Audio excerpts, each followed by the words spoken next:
Welcome to the Green Room Show for episode number 46 of Limit Break Radio and episode number 7 for Final Encountercast. We just wrapped everything up and haven't actually got a chance to talk amongst ourselves about how we felt about each of the shows today. So, we started with Limit Break Radio at 2, so let's go ahead and start by talking... Final Encountercast. Yeah, that would make sense. No, let's talk about Limit Break Radio. So we spent this episode talking. First we did limit breaking music. Mm-hmm. First we covered news. Yes, we first. That's right. First we covered news, and we started by talking about Cian Blake, the voice actress for Yagiri in Heaven's Word. That's a hard thing to talk about. Like I was gonna say that I felt like LBRT started slow, but I don't think that was our fault. I think that was just that. That was what we had. Yeah, it was a topic we were gonna have to cover. We've never talked about anything like that. Oh yeah, and we had to. We had to just get through it. There's no way. I saw someone in the chat giving us a little bit of shit for talking about it. What were we supposed to do? Not even talk about it at all? Yeah. Really? Make a joke about it? No. A character in FF14. A beloved character too. Who doesn't like Yagiri? Yeah, exactly. I think if we were making tasteless jokes about it, that'd be one thing. That was not our goal. It is, it's a really serious thing, and I think that when it happens in your own backyard, you stop. It provides you with the opportunity to stop and sort of take stock and go, wow,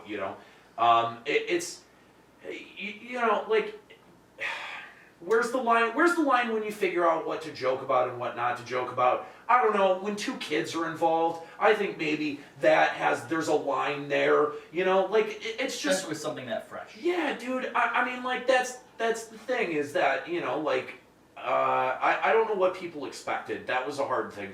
That was a hard thing for the show. Typically, we're not afraid to make light of a situation that isn't good, but there's no light to make out of that situation. People were likening it to on Final Encountercast we talked about when Iwata died. Iwata, but what you realize is that was a month's old news. He had a terminal illness, right? Like that was coming. It was basically natural causes versus. He died of a disease that everyone knew he had. Right. And versus her being murdered and her two kids being murdered. Her kids. Yeah, it's just that you can't. I'm sorry, you can't compare the two. And if you had a problem with the way, could anyone have had a problem with the way that we talked about it? I don't think we didn't. I think what must have happened. I think that he came in halfway through. Yeah, maybe. Didn't hear the first part where we actually talked about her, and came in when we were criticizing or calling into question the police investigation. Yeah. Because he was like, what the fuck, you're just going to sit here and play like you know how to be a detective or blah, blah, blah, blah, blah. And then they said something like, and to do it on a show where you make income and ask for money too.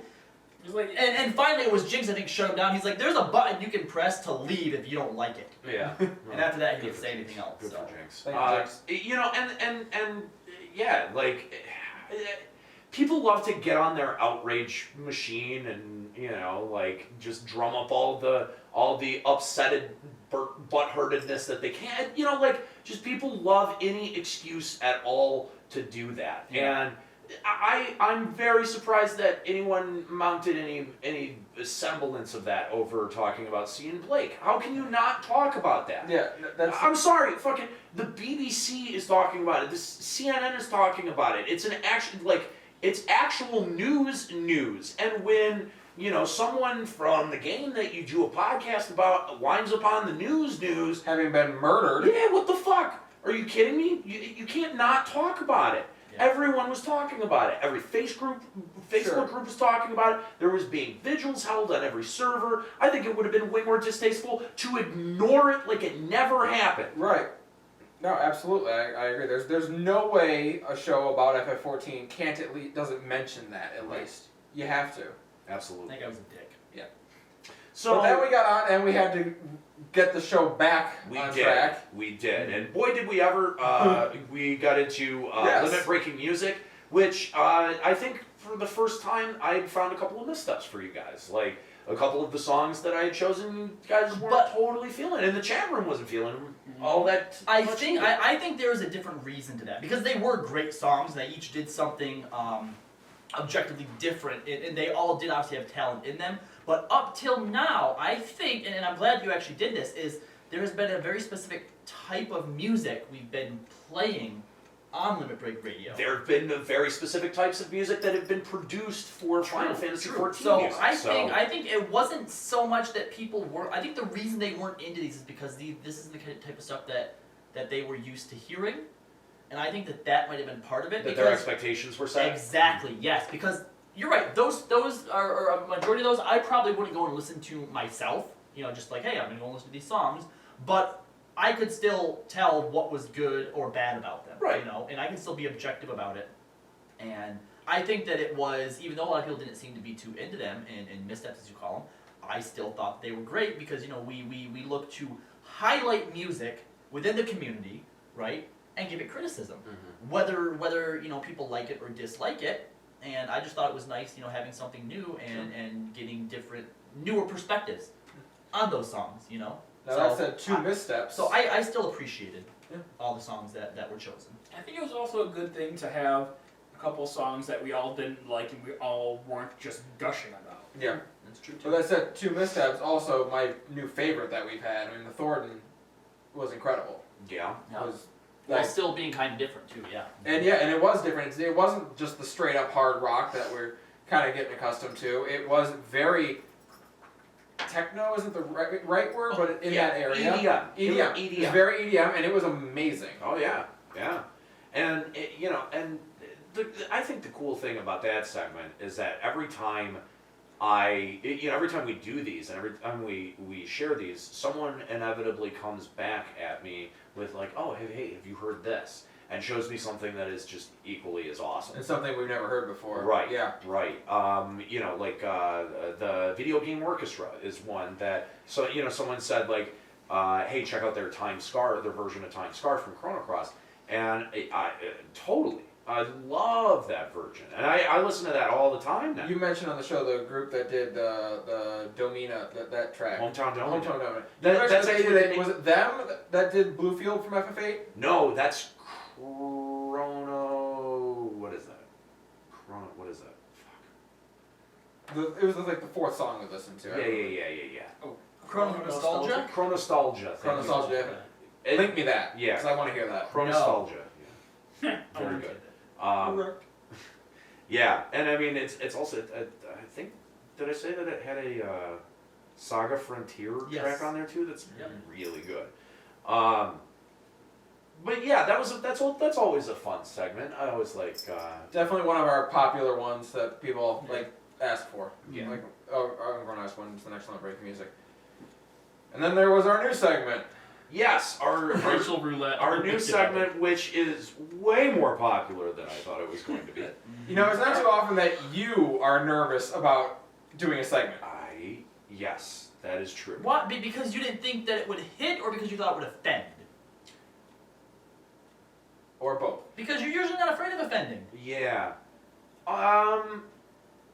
Yeah, I think I was a little bit hesitant to offend because there was, maybe I was just thinking about some of my own suggestions that I had put in there, but I was like, some of these are not in the best taste, and I was like worried that we were going to run through all of them, which we didn't, and in fact we actually, as soon as we were like, okay, people are into it, we got right into the ones where we were like, so many Skype calls maybe. too. Yeah, that's the. How many people called? Would you guess? How many people called? Yeah, put in a suggestion. There was like 6 or 7 people that actually called in, and there was like at least 9 that wanted to. Oh my god. There was a lot. Right at the start, I was able to quickly get some nice drops in there and stuff. Yeah. But as soon as we were 3 or 4 in, I was just swamped with people wanting to call. And I couldn't even look at the drop. Wow. On the board. Wow. So I was like, yeah. Well, okay. So the first reason that I was hesitant to do it is because I couldn't secure the actual spinner. Because we were going to have, the idea was we were going to have a physical spinner. That it was going to be something that it was going to be like a roulette wheel in the studio that we spun.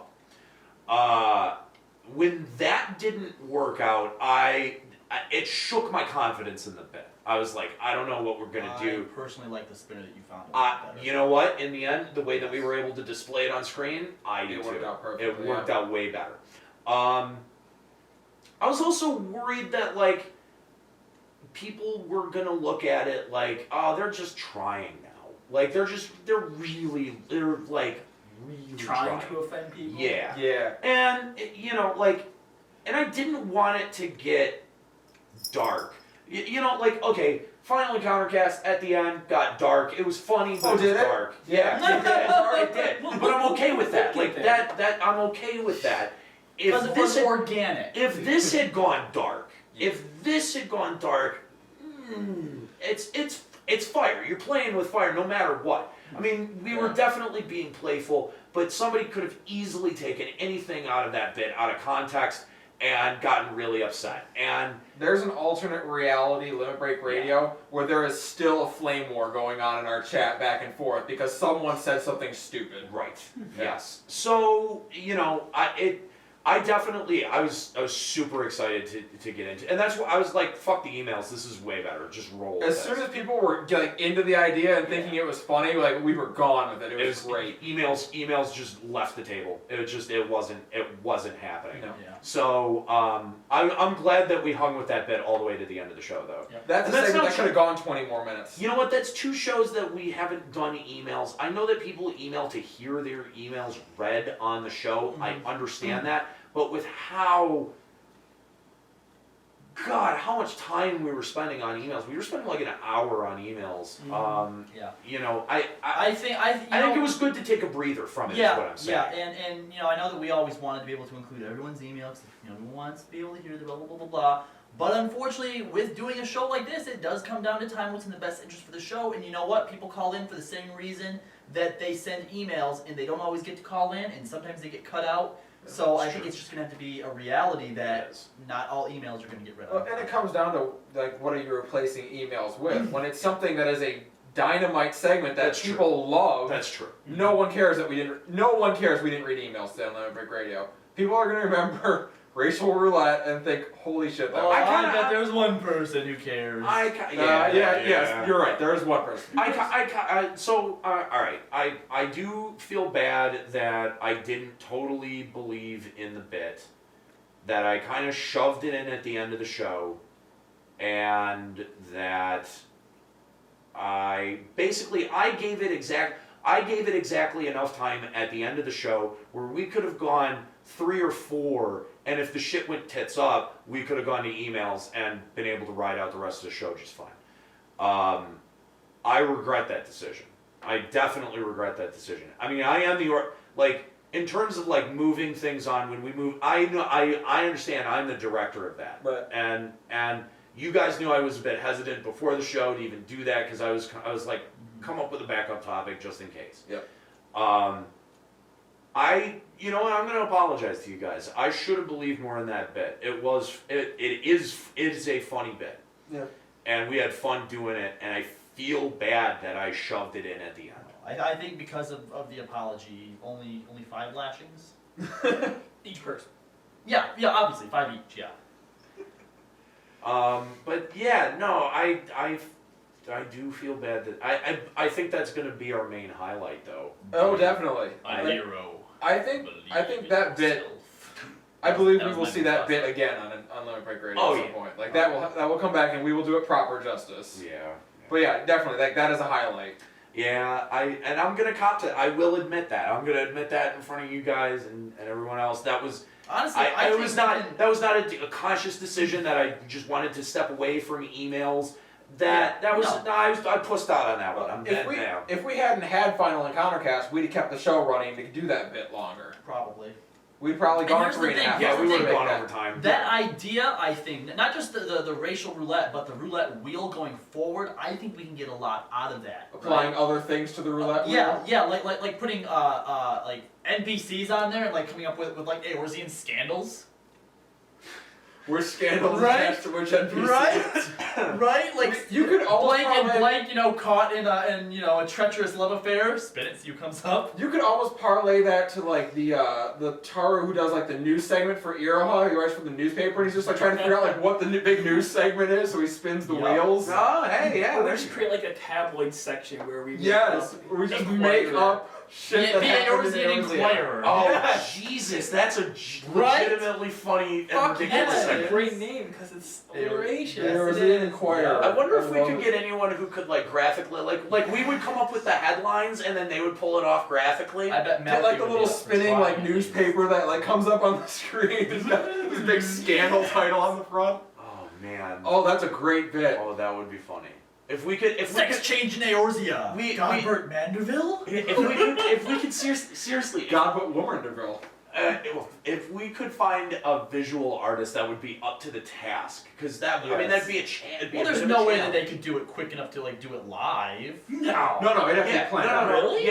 No. We would do it at the beginning of the show. We would do it. It's Mad Libs, right? Then Hang at on, the end it's of a the challenge. show. It's a challenge I to them, see. right? We do it Mad Lib style at the beginning of the show, and we give them the headlines. And by the end of the show, so they've got like 2.5 hours. That's a little bit different. I thought it was like as we're spinning, they're making. I'm like, no, there's just no possible way to do that. No, but by the end of the show, we have something. This to is put on not screen. some Minority Report shit where they can just be like, there you go.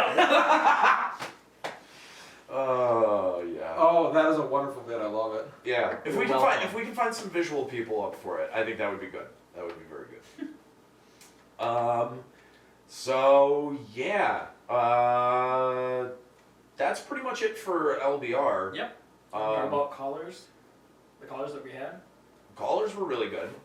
Callers were really strong today. Not a lot to say. Yeah. How many more did we have that wanted to just talk about stuff?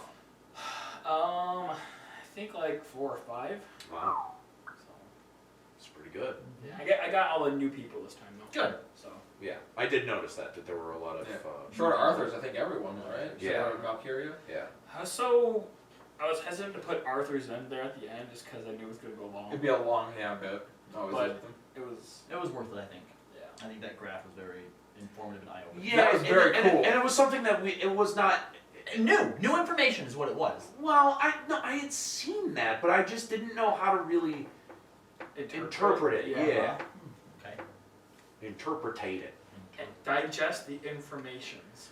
Yeah, this actually the discussion actually helped me get my mind around what all the because I have a tendency when I see numbers in a grid like that, I'm just like Yeah. Like okay. When I opened it up, I'm just like, oh my god, no. well, and then it had all of that damn squiggly squiggly Those marks. damn moon squeaks. Yeah. A radio racist. I've never heard that before. Um, You know what, let's use that to segue into Final Encounter Cast. I still can't believe that came up. The whole show comes to a screeching Oh halt. my god, As we like stare guys, at you in disbelief. guys, seriously, like as soon as it came out, I'm just like, what? Like, I was in like a haze. I'm like, what happened? The look on your face was one of, as you say, like, no. I think it would have gotten a bigger laugh if we had been expecting it in any form. It's just like it didn't suck the wind out of the room because it was a bad joke. It sucked the wind out of the room because it was a great joke that none of us were expecting. It was just like, And it was so easy too. I know, and right, like You know what? We know what I picture now because of that whole Inside Out. Like I picture, I don't know what the characters are, but like whatever character would be most likely to do it. Like he's sitting at the control panel. the racist one, Okay. the one with the Ku Klux Klan hood. Fine. The racist one's sitting there at the control panel, just like spinning around in the chair. There's nobody else there. They're at lunch, right? And like he's sitting here watching, spinning around in his chair, just like, oh, click. And then it comes out and like alarms go off. Everyone else comes running in, and they're like, "What did you do?" That is exactly what happened. The whole chat immediately exploded like, Robbie! Everyone's just like, "Robbie." Some kooky was like Robbie with hearts on either side. Robbie, our PR girl trying to spin it as best we can, like, oh, that Robbie! What's he gonna do next week? Hey, that's okay. Racist Robbie. No, it's okay. It's okay because I topped you later on in the show. You did! I Get did. your dick out of those bars. Oh, God. Oh my god. Alright, so let's talk about Final Encounter Class. The hour-long news segment. Wow, that took a long time. Well, for once, we actually talked about it to a decent extent. Yeah, I was They're gonna say, actually like, interested in right. Here's my thing about the news segment. I know that we first conceptualized it as just being like a quick rapid fire. Here are the headlines. Let's make fun of them. Blah blah blah blah blah. But I think when something legitimately comes up that we can get some mileage out of, we should get some mileage out of it. Yeah, I absolutely. thought that was one of the Yeah. more entertaining bits of the show. Yeah, And I think especially when we don't have like a really big meaty discussion topic to have. Right. You know. Right. And Because even we for- didn't know how the talk was going to go. Right. We had no idea what kind of form that was going to take. And No, we honestly, because I deviated so many Right, times in yeah. my story. I was not. Another thing I wanted to point out too is all that stuff with the production piece and stuff. I thought that was great. You know, I think that's the kind. That I was think a that's the fun kind bit, of yeah. character banter that's going to set us apart Yeah. from other things Yes. like Grievance Total Gaming Network. I agree. So yeah, yeah, that was great. No, that was good. And again, that's Him really stealing your Chrono Trigger line too. Yeah. Was outstanding. Your reaction to that? Yeah. I knew it was coming. I knew it, and I'm like, should I? No. And just like wait for the pause. And not. You know what my thing is? Boom. Not even skipping a beat. And I was actually not even entirely sure, like, that's what you were gonna go for. I thought you might go for, like, some obscure title or whatever, but, and here some hipster bullshit, some stupid Trilby wearing goddamn garbage. Trilby.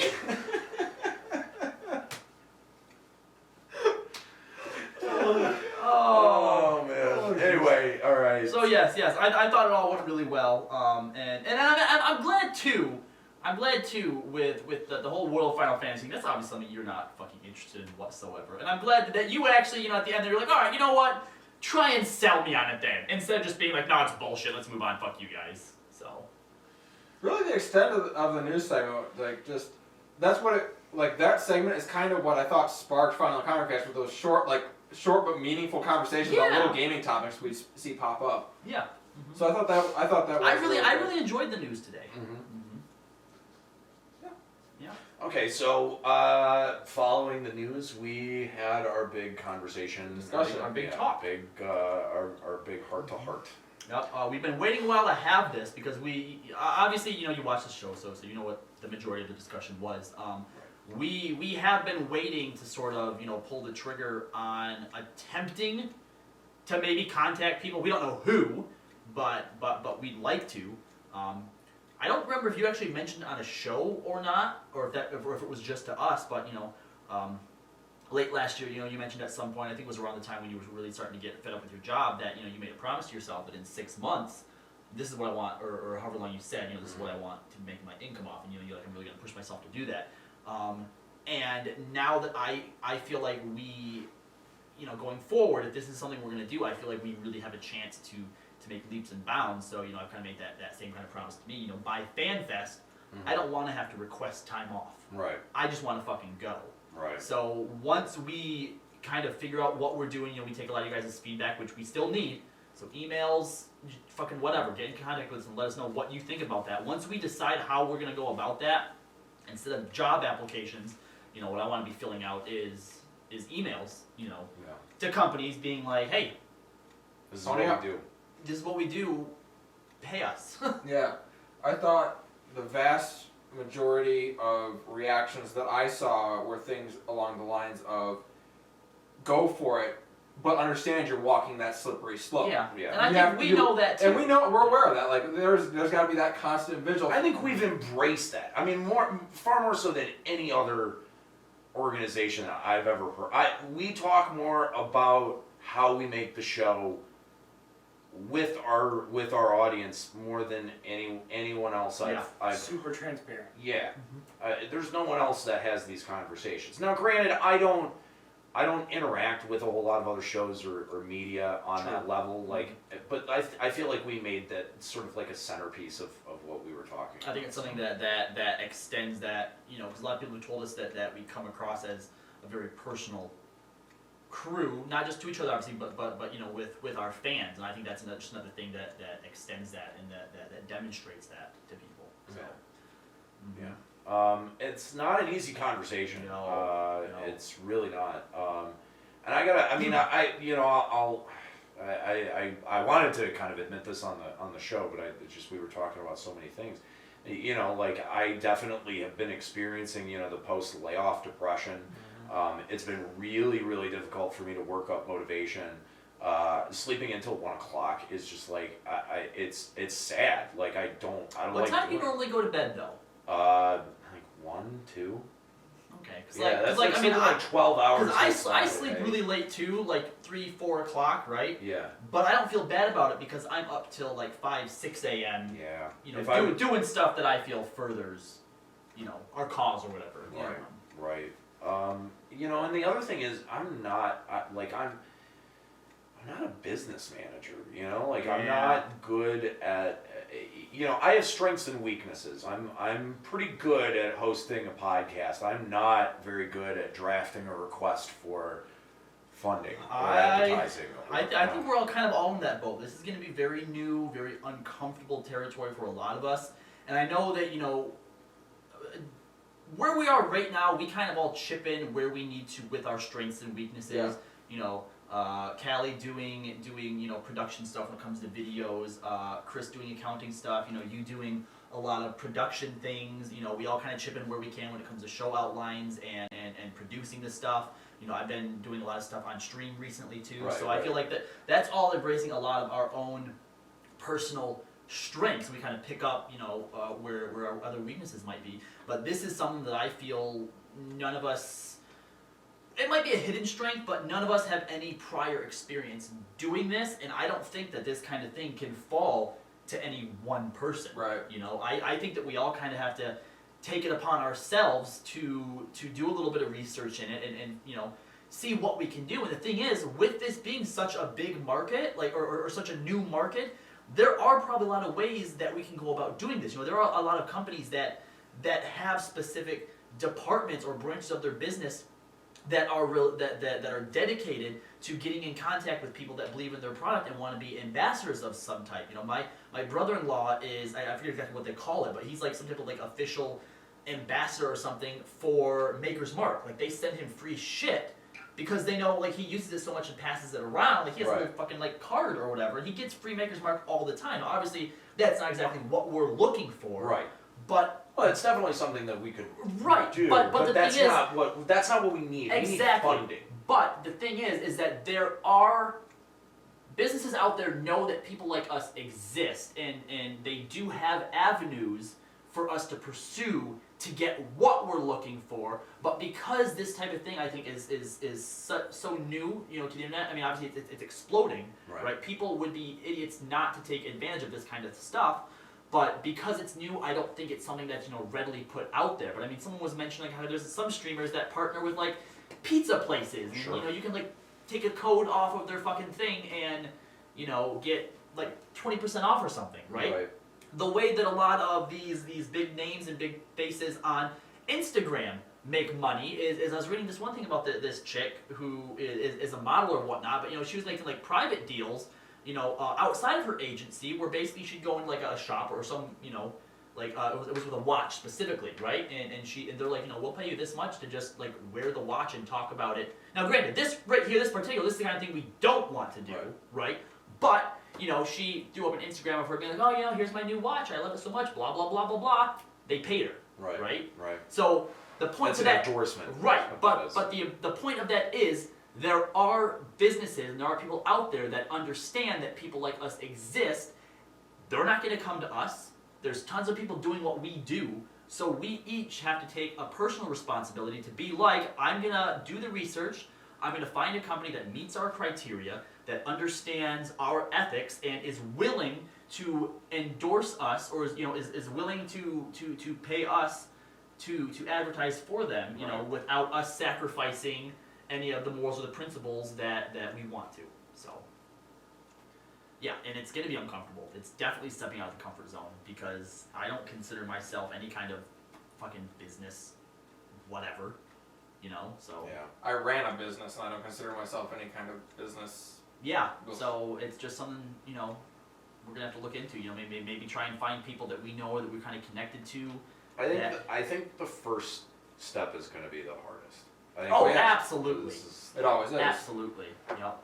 Mm-hmm. I'm looking forward to reading what a lot of people have to say about it too. Obviously, our 3 callers, they were cool with it, but they're also people we've known a long time. They know who we are. Sure. I wasn't paying attention to the chat because the tablet had to be plugged in. Chat was mostly positive. They usually are too. But I think yeah, right now we're staring down a big slippery slope. The first time that we try to take this dive, and once we get going, it's going to be scary, and it's going to be wobbly, and it's probably going to feel the same way that it did when we first started opening up Patreon. But once we get going, I think once we're able to find a few people that that are willing to trust in us, then I think it's going to get easier. So I think might be a little bit like we build it up in our minds to be scarier than it actually is too. Like we look at things like when we see like Matt Pat, and we are terrified of becoming that. Like that's the kind of thing. But like I said earlier, like if we had and he was called out twice, Gary Gannon. Yeah. But when I looked at and I said on the show, like no one's gonna give a fuck if we're plugging Taco Bell or something like that. They're gonna be like, oh, they like Taco Bell and Taco Bell paid them. Here's my thing with Matt Pat. That was very clearly selling out. We know the fucking difference between that. And here's our thing. We also identify that there is a difference in perception. Yes. Even if we know that we believe in this product, we know what it looks like to other people, and we're willing to pass on that. Hang on just a second though, because in Matt Pat, do you think Matt Pat sees that video as unethical? If he ever heard our criticisms of it, do you think he would think that they were well founded? Because I think probably not. Because here's but I would hope that he could at least understand how it looks. If you have to put yourself in his shoes, he's got a lot. He's got a lot of money being thrown at him to arrive at a specific conclusion. Right. And he might be arriving at that conclusion on his own, but we know that the money is the influencing factor there, right? So he may not even realize that his opinion has been bought. But what it's about is perception. This is something that my boss recently at my job has been hammering home to a lot of people, is it's about perception. We had a person from another store come in, leave, call corporate and complain about us because when they came in, our manager looked like she was just sitting there being lazy, not doing anything, because she was leaning over on the desk, writing down like our hourly read, like all of our stats and stuff. But because she was like leaned over the desk jotting something down, it looked like she was being lazy. So you're right, Matt Pat might not see what we see, but I think that that's something as professionals, as people in our position, that's something that we need to keep in mind, and something that we absolutely can't lose sight of it. Perception. We cannot. What does what we're doing? It doesn't matter what we think about it. What does it look like we're doing to our viewers? And that's where our transparency comes in. And one of our strengths, which I just kind of realized today and said on the show, was because we have such varying opinions that I think that that's something that's gonna help keep us in check. Maybe Callie, comes up and he's like, I got in contact with this big league person and this is what they want to do, and he's super excited about it and it's really, really cool, but it's like, Callie, how is that gonna come across, to our viewers, So I think that Matt Pat, just being himself, he might lack some of that insight that we do. And the other thing about professionals when it comes to this kind of thing is they aren't professionals. They're just dudes, so they haven't had a lot of the business training or just a lot of the training that actual professionals go into this. So yeah, Matt Pat probably has no idea what the perceptions of that was like. Maybe, hearing opinions like ours, he was like, what the fuck? Like what? That could have been mind-blowing for him. So I think that's something that we have to keep in mind. What's the perception? Again, with Matt, he makes video game videos, and he's sponsored by a video game company. Yeah. That's the issue. Conflict of interest. It's a conflict of interest. Depending on who you have, if it was what was the box? The one-up box. The one-up box.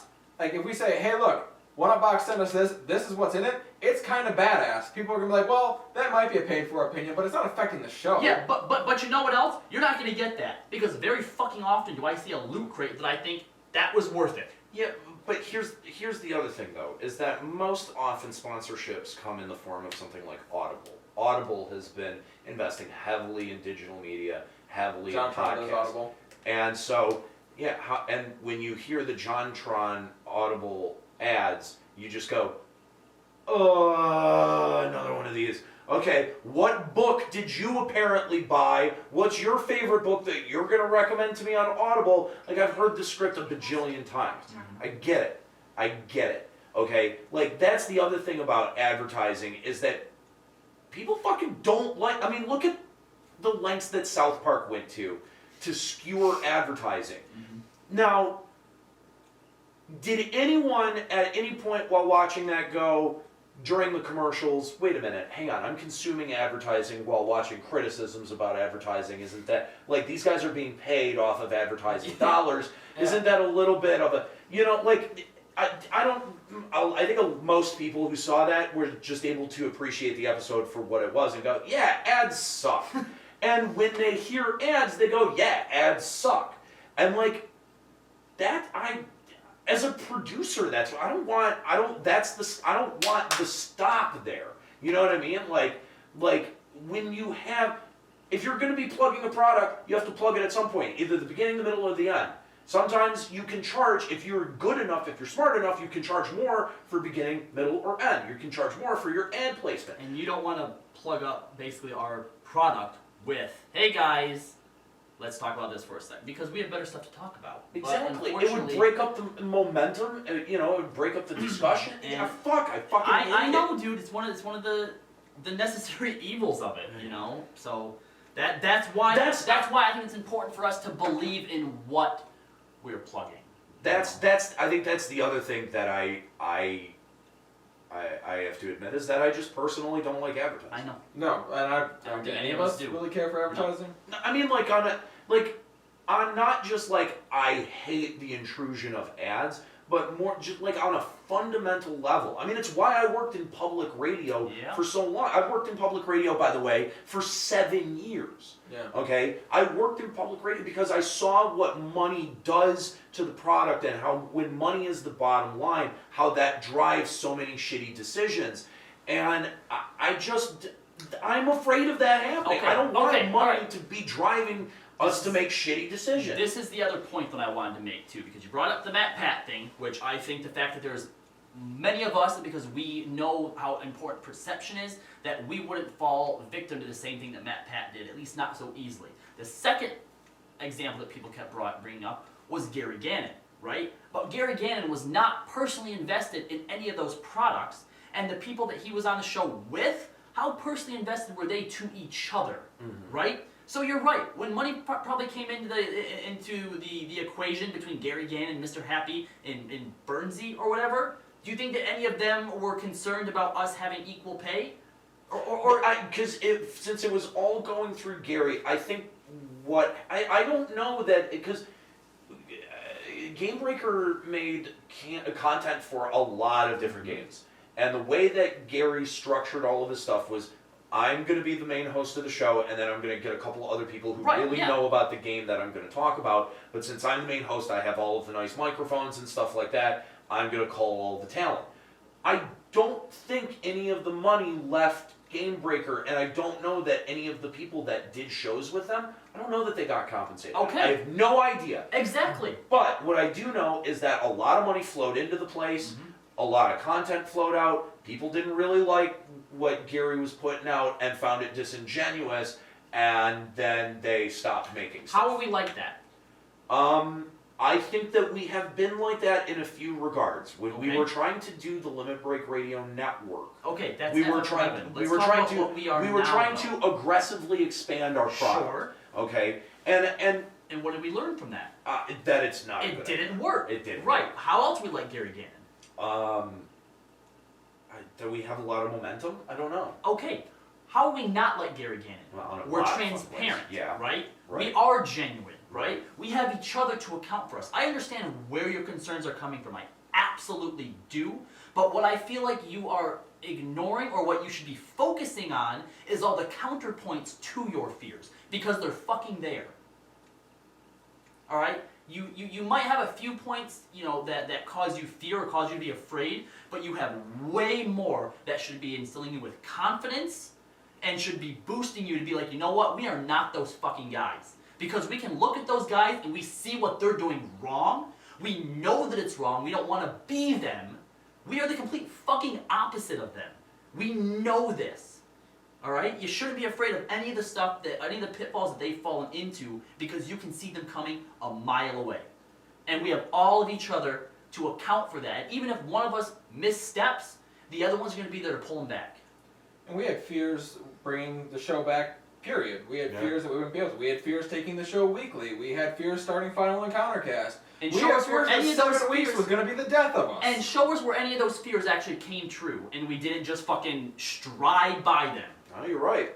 And That's right. I'm giving myself fucking goosebumps with this speech, But guys. that's the thing, is that, you know, like, that's why we have to have this conversation, because the momentum is there. Absolutely. The momentum is there. It's just not at a point where any of us can quit our job tomorrow. True. And that's where we want it to be. Yeah, And, you know, and if we're going to get it there, what does that road look like? Because that's a tough road to hoe. And I don't think that there are any of us in this room that would say that we're not up to that challenge. We're all up to that challenge. And I think that we have the talent. If I didn't think we had the talent, if I didn't think that we had the ability, would not even be a conversation. I agree. We would just be plugging away, continuing to fuck around and fumble around at the show that we make and see what happens. Yep. But this is just, like you have to understand, dude. I've gone down this road with a lot of other shows. I've made a lot of other plays at doing this kind of thing. What shows? This is the only one that had traction. This is the only one that actually felt like, okay, this is actually going somewhere. But I can't. The thing that holds me back is remembering what happened to the 11 show and how quickly of a decline the game went on and how quickly of a decline our show went on. True. They were completely 100% intrinsically linked. Yeah. And then when we get a graph like Arthur's that brought in, that shows us the kinds of population reduction that's going on in 14, you have to look, you cannot base your entire product front to back on one game, which is what FEC is all about. Yes. And then you hear these, this fucking email from Aaron Edge going, oh, well, it sounds disingenuous. You guys don't care. We get a lot of mixed reactions on FEC. We don't have as much traction on FEC as LBR, and that's where my fear comes in. That's where I don't have the confidence to just charge straight ahead and go, we got this. All right, you know? that's fine. I completely get that. How long has FEC been going for? 7 months. 7 months. Where were we 7 months into Final Fantasy XI's LBR? God, I don't even remember. Where were we 3 years into Final Fantasy XI's LBR? Did it look anything like what FEC does right now?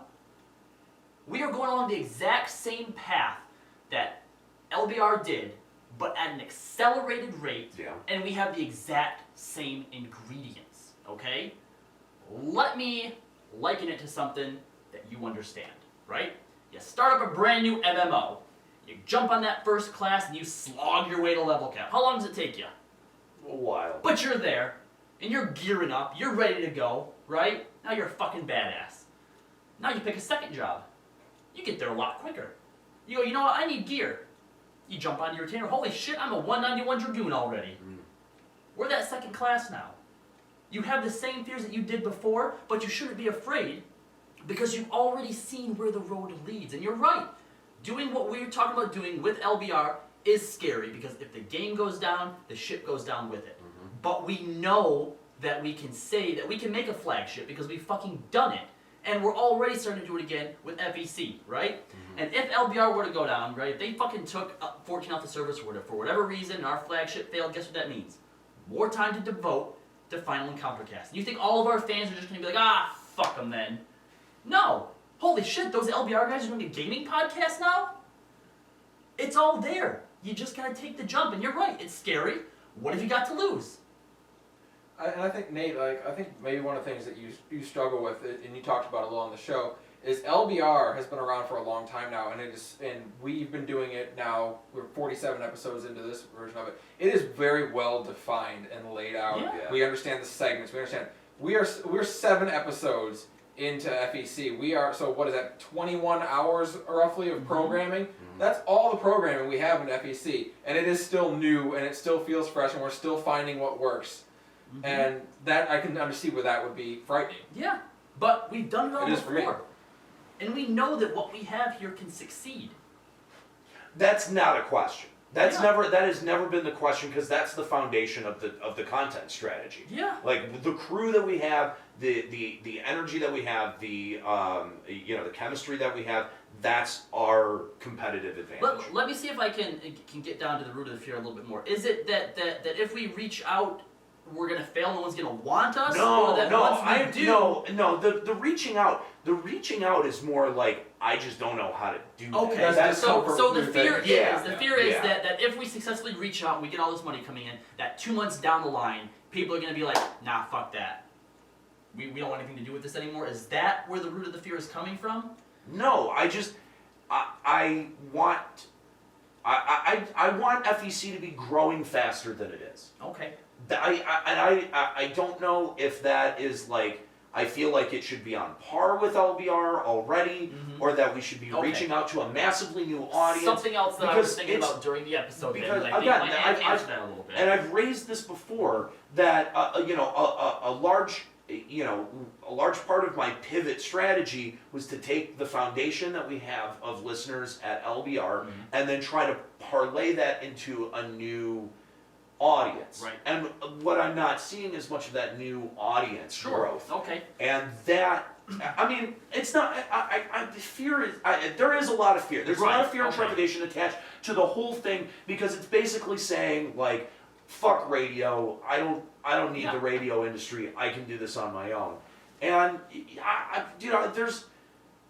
there's a part of me that's felt like that for a long time, but like, dude, that's so hard to pull the trigger on, to just go, because I was 14, 15, 16 years old when I decided this is what I want to do for the rest of my life, and imagining my life moving forward as a career, not going to a studio to work every day, not going to a place where everyone, where somebody else owns the microphones and the board that you sit in front of and the computers that you use. It is very foreign to me. It's very hard for me to wrap my head around. When you're going to school, you're going to college, you have this idea of the way that your life is going to work in your head. You have this way of like thinking, like, this is how my career is going to pan out. This is what it's going to look like. And it's just, this is nothing like I had planned for. I mentioned God, on the last green room video about how every time we do these, I feel like, because we've been friends for a long time, but I feel like I'm constantly learning more and more about you guys, and Nate especially, and everything that you just explained right there, complete fucking opposite for me. Because I've known for a while that I want to be an actor. That is not a very lucrative thing to get into, Right. and it's something that my dad actually wanted to do too when he was younger. He was in Texas making money, was planning to moving out to California, and then found out my mom was pregnant with me. So we moved back to Michigan. Right. So when I wanted to be an actor, and actually before that I wanted to be a baseball player, is what he always told me was, if that's what you want to be, 100% it. Yeah. There are no backup plans. Right. Okay? You find every book, every movie, every tape that you can about the subject, and you just fucking do it. There isn't time for anything else. The first time that you don't put that first, that's it. You're faltering, because there are so many other people who are putting it first. I had this conversation with a girlfriend once. She left because I basically told her, I can't put you first.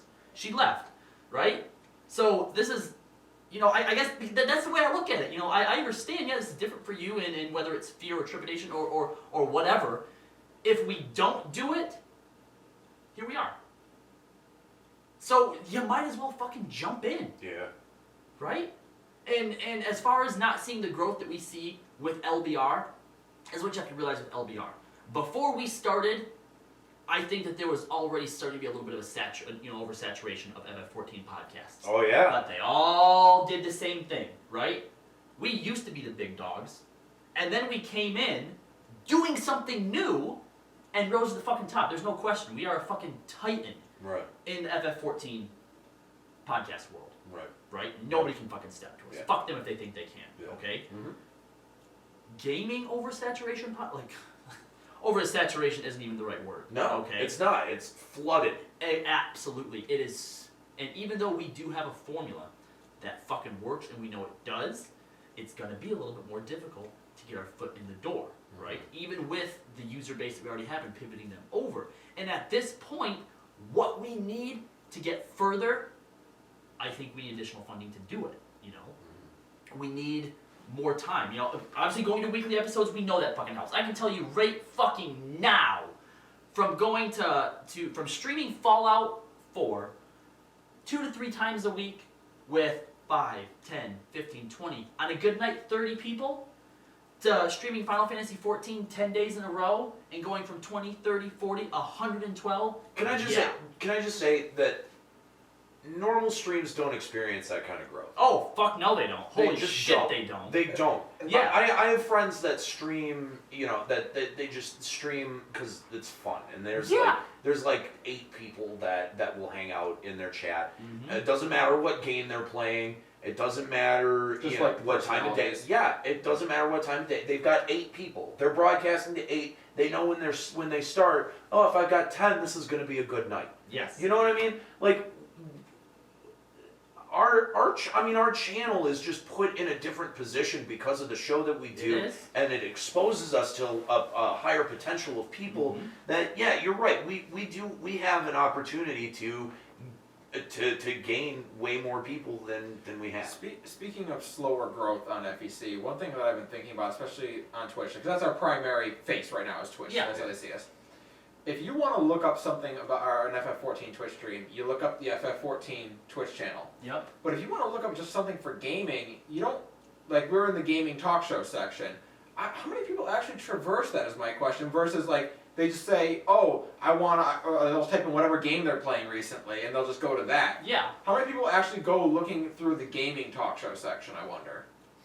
I don't know. And that might contribute to it growing slower. True. The other thing that I was going to mention is, again, the consistency. We're only doing it once a week, right? Or once a month. Even when we stepped up LBR, which we were already vastly popular, we still saw major growth. So when we get to the point where we can do FEC once a week, I think we'll see a little bit more growth. But I also think that with LBR, there was a lot more contributing factors into why we grew so fast, and we can't rely on those same things for Final Encounter Cast. You know, we are going to have to, going forward, look into some different things, you know. I plan on, in fact I should have already done it, but I want to get in contact with Joe Never and pick his brain on how he goes about, you know, getting all this swag that he gives away. Because guess what? That's one of the major tools that those streams use, right? They get stuff, they give it away, that brings people in. People like free stuff. Sure. True Right? state. So I think going forward, we need more tools, and in order to get more tools, we need more money. Yeah. You know, I know that it sucks, and I know you hate money, and I hate money too. We all fucking hate money, but yeah, we are at that point where if we want to see more growth and see better growth, short of some miracle like fucking Penny Arcade or Jim Sterling being like, hey, I found these guys and they're pretty fucking awesome. Take a look at them. Well, hang on. This is another avenue for us to explore. Getting absorbed by a larger content. Absorbed by? By a larger content network. Yeah, that's. Is that something that you've actually given thought to? No, but I mean, you saying it right there, you know, because the market play seems to be, you know, you get a good show underneath you, you use that as a way to launch other shows. Okay. And that's where, you know, the content network idea, shit, we were one of the first podcasts to do that, but look at how many other places did it, and did it to crazy lengths. I'd be lying if I haven't said that, not that I've given it any credence, but the thought of, like, you know, Geek and Sundry being like, hey, you guys are pretty cool, you know, come fill a slot in our thing.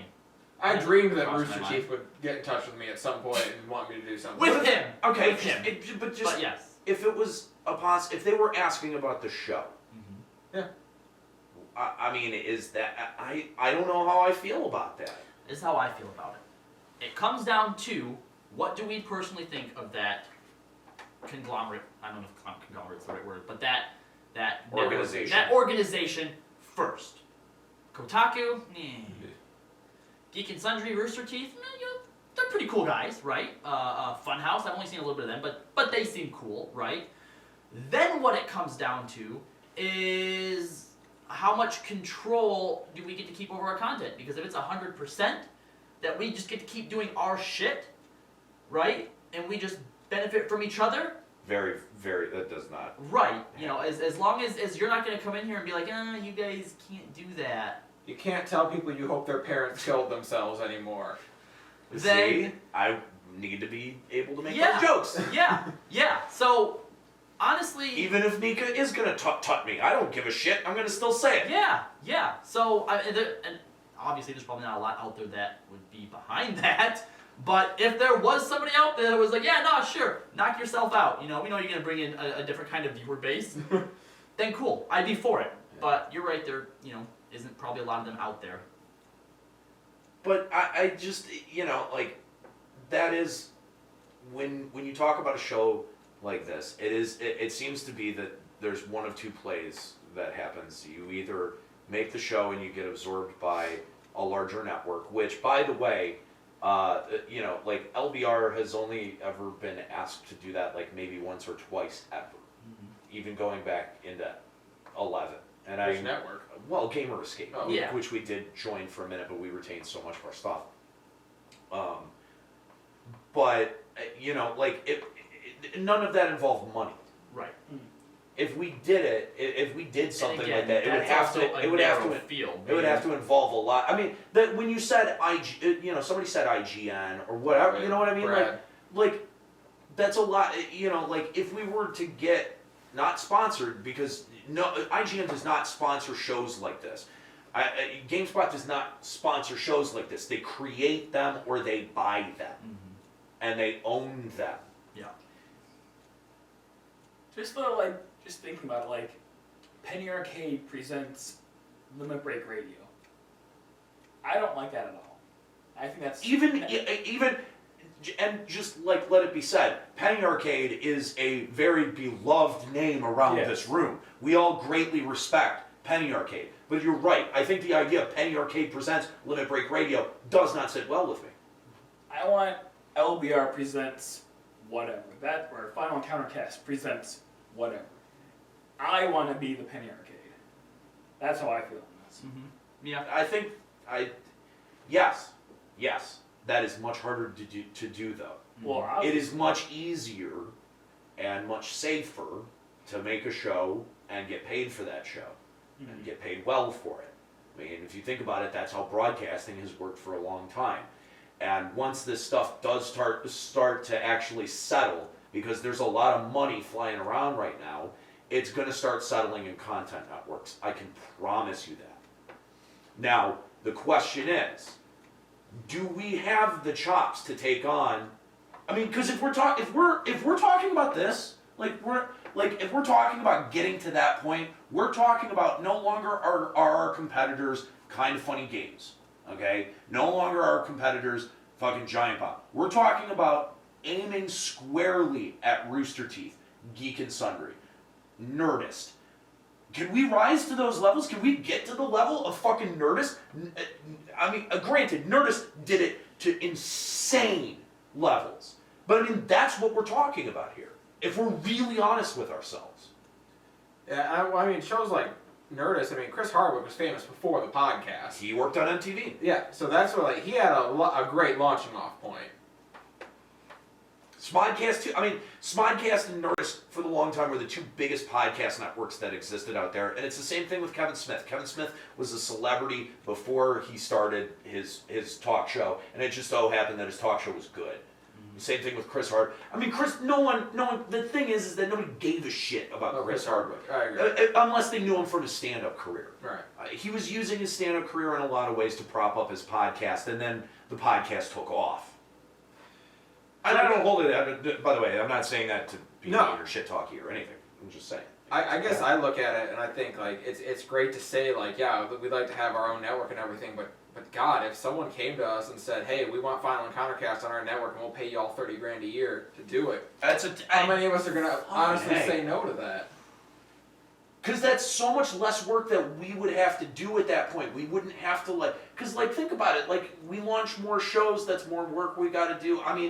Fucking A, I'm watching Silicon Valley right now, and it's just God. Dude, it's just making me every time I'm like, dude, you should have just taken the $10 million. And then you hear what you just said about what you just said, and you're like, oh, right? Because and then like you just transpose our position on their position, and you go, fuck, they're doing exactly what we're doing, and they're getting shit all over. And they're getting the fuck beaten out of them. And then you get to the point where, like, if we do get a whole lot of momentum underneath us, then people are gonna be knocking at our door, trying to sue us, trying to get their fucking cut. Oh, you used to fucking drop from my television show. I'm gonna call that as copyright infringement. You know what I mean? Like, there's gonna be people who try to do that shit because it happens in regular broadcasting all the time. There's a risk. There is a not insignificant risk involved with charging ahead and trying to be the guys whose name is on the marquee. Just to take a moment. I don't need to be that big. Like, obviously it would be cool having our own network, right? But I think just... Well, we can't, obviously, if that's the plan, if that's the play, if that's where we go, we can't push it. We can't, if you... Right. Because that's what Gannon did. Gannon pushed it too far, too fast, and just lost, everyone was like, this is bullshit.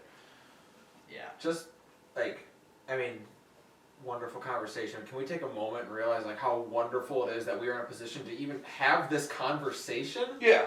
A year ago, we could barely dream of having this conversation. We were sitting here a year ago debating, can we really do Limit Break Radio once a week? I know. And then me and Chris were driving home going, fuck Nate, there's no way we can do that once a week. Fuck him. We can. It's incredible to be sitting here tonight having this conversation legitimately. It is. No. Now we'll be driving home thinking, if Callie would have just taken that job in Grand Rapids, we could have $10 more each per show. Yeah, some days I think about that decision and wonder why.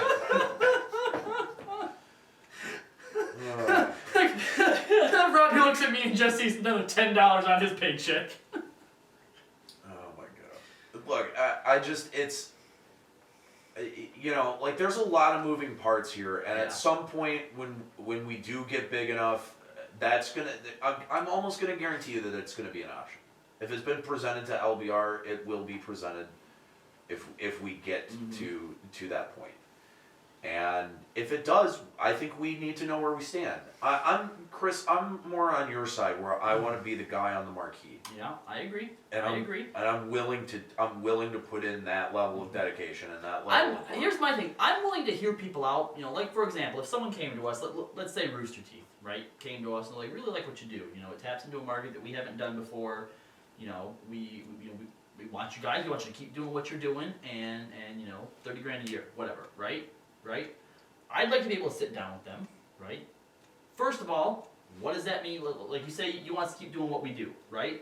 So free, like, creative control, that's ours. That's still ours, right? That stays ours, okay?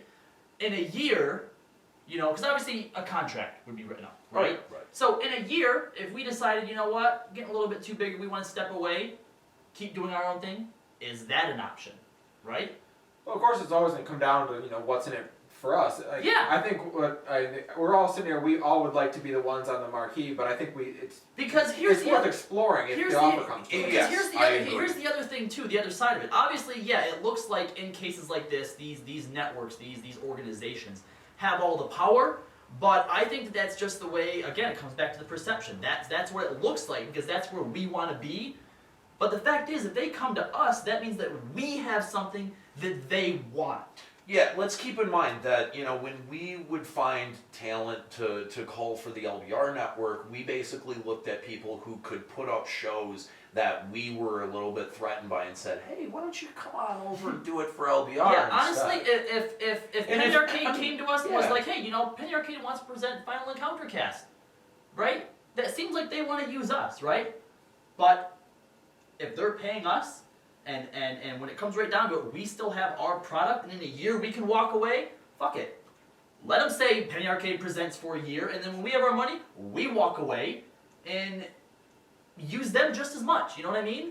I feel like as long as we stay transparent about what it is, we think and how it is that we work, why is it that they get to use people, right? and basically benefit from it, and we have to be scared of the fact that, oh, we don't want to come off as sellouts. Why can't we use them the same fucking way? I mean, they do it to great effect, and they do profit off it, but quite a Yeah. bit. I mean, it's not like it doesn't work. Yeah. I just think you Heavy lose. conversation. I think you just lose a degree of credibility, Yeah, maybe.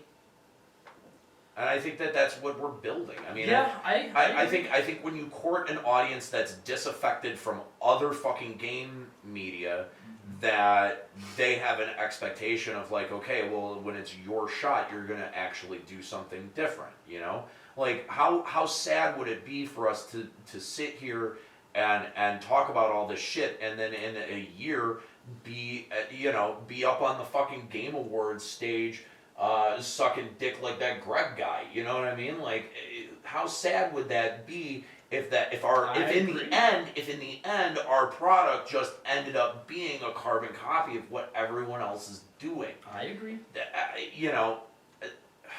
I do. I 100% agree. But I also think, and like you said, Penny Arcade, very beloved. To me, they're the dream because they were able to build something, and to me, they retain their dignity. I don't think that they're sellouts at all. No, I right? agree. I mean, I look to them as like one of the examples. I mean, there are people who do it well. Rooster Teeth is a good example. I mean, what I love about Penny Arcade in particular is you never have to worry about sponsored content for them. Like people actually send them games for free just to be like, here, play my game. Please say something nice about it. That's how it should work. Yeah, that's how absolutely, it should work. absolutely. Honestly, no, that's how it should work. It should work like the old A&R, days where record representatives would just send you everything and hope that you said something good about them. No, not even that. Just hope that you played one song from one of the 10 records that they sent you. That's all that they were hoping for. And they just sent it to you for free. And it didn't matter if you got on the air and actually shit on it, because if you did, they'd still send you records for free, because they sent every fucking radio station records for free. That's the way it should be with game companies.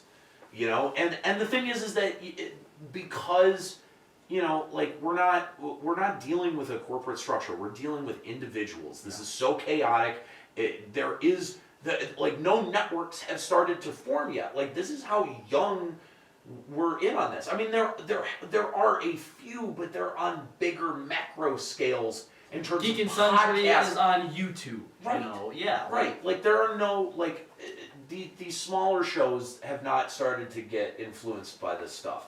And so, you don't have, networks of, game representatives who just want to, send their games to you. Yeah, I get it. It's a little bit different. You got to actually get to a point where you can say, hey, look, this is the audience that I have, and they're going to want to see me play your game. Do you want them to see me play your game?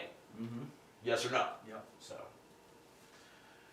man, I don't know. It's going to be a tough road to hoe. It sure it's is. going to be weird and complicated. But the thing is, I think that this sets a really good precedence because, if it does get big, if it does get weird, we should talk about it. We should be transparent. And I think setting this as a precedent, it was, today was a heavy conversation. It was a heady conversation as well. And it just,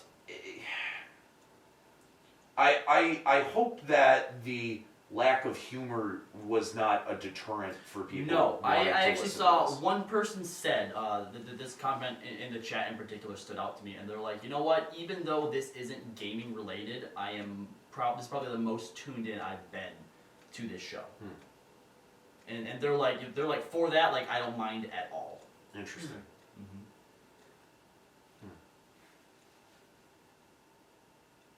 All right, well, Wow.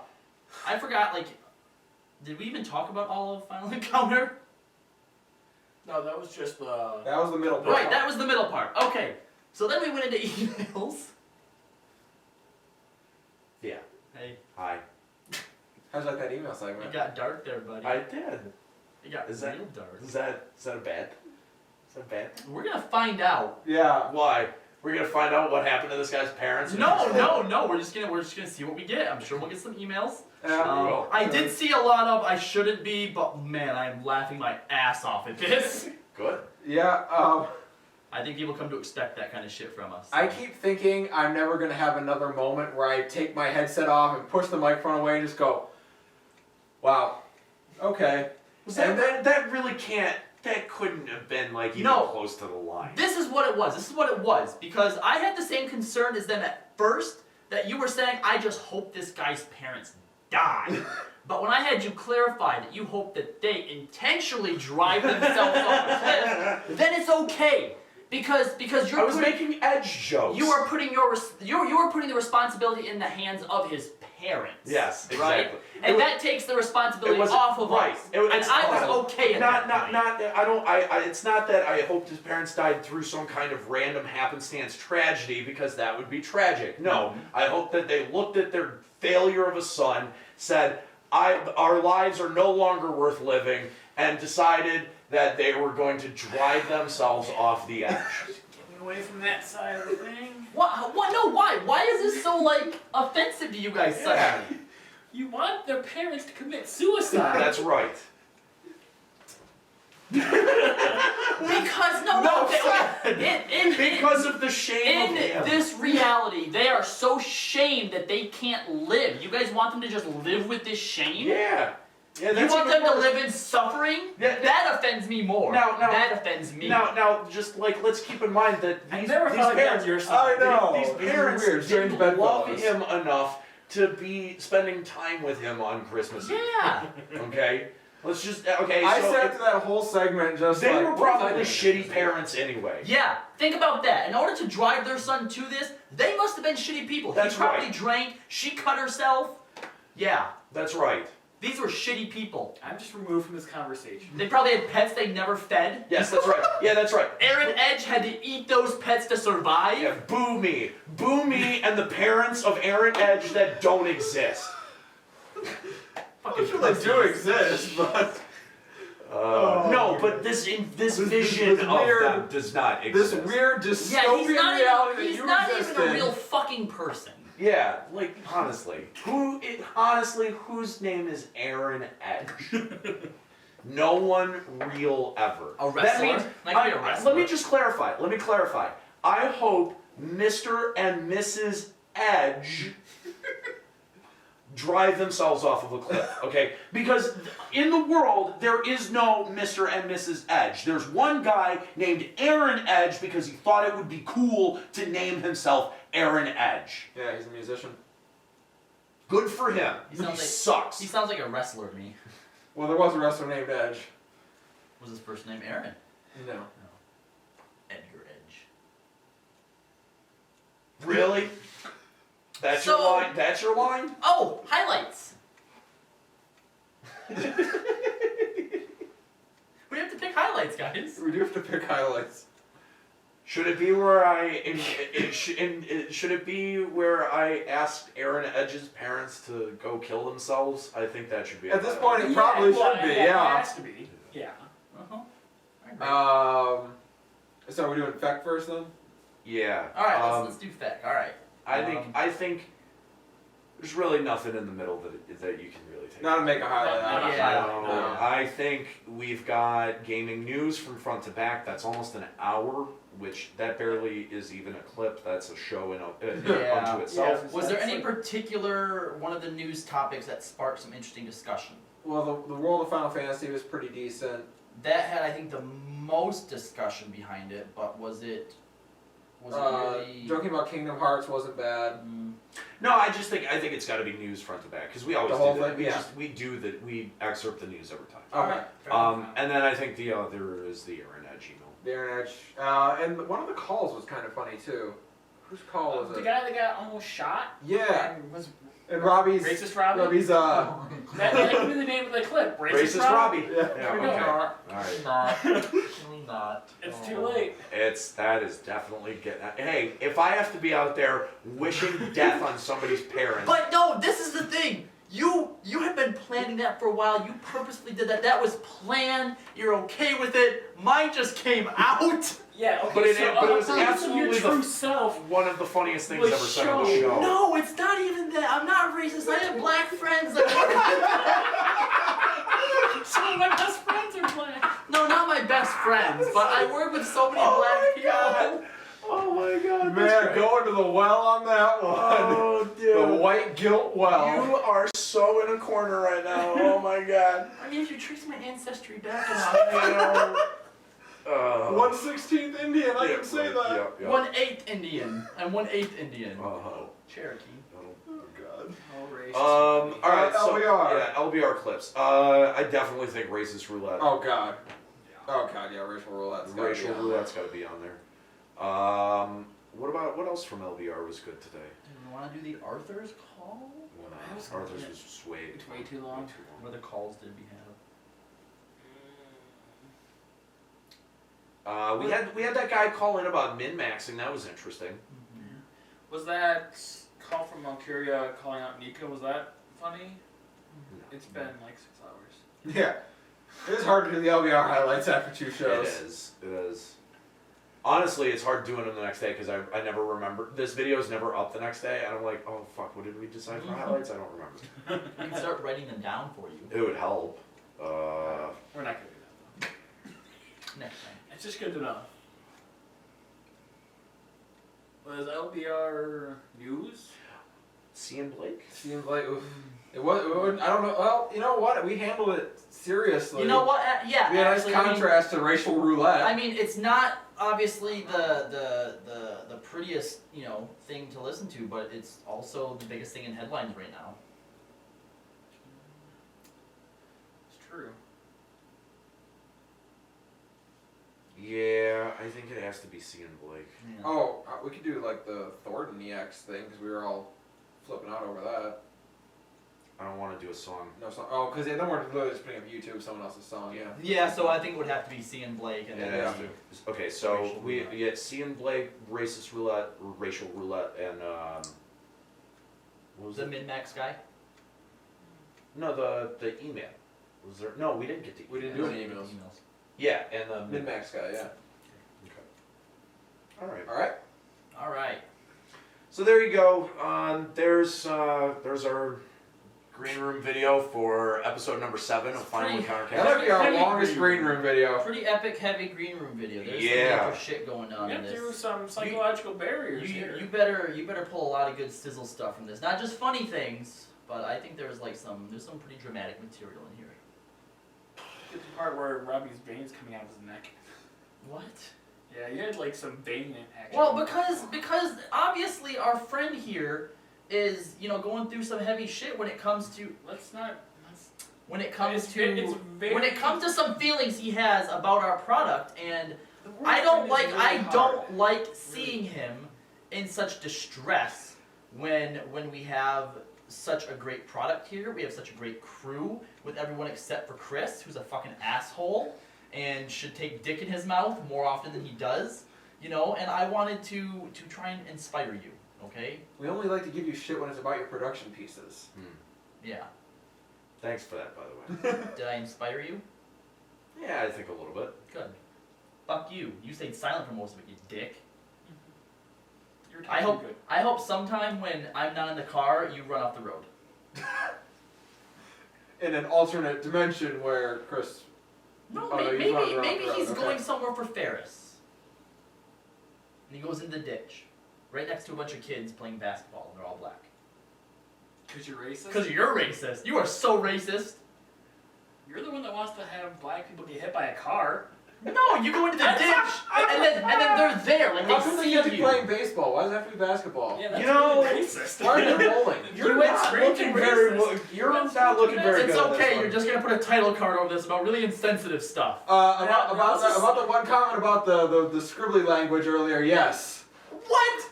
The scribbling that wasn't even offensive. Yeah, but this makes you look really bad, so don't even listen. Really? Really? Okay.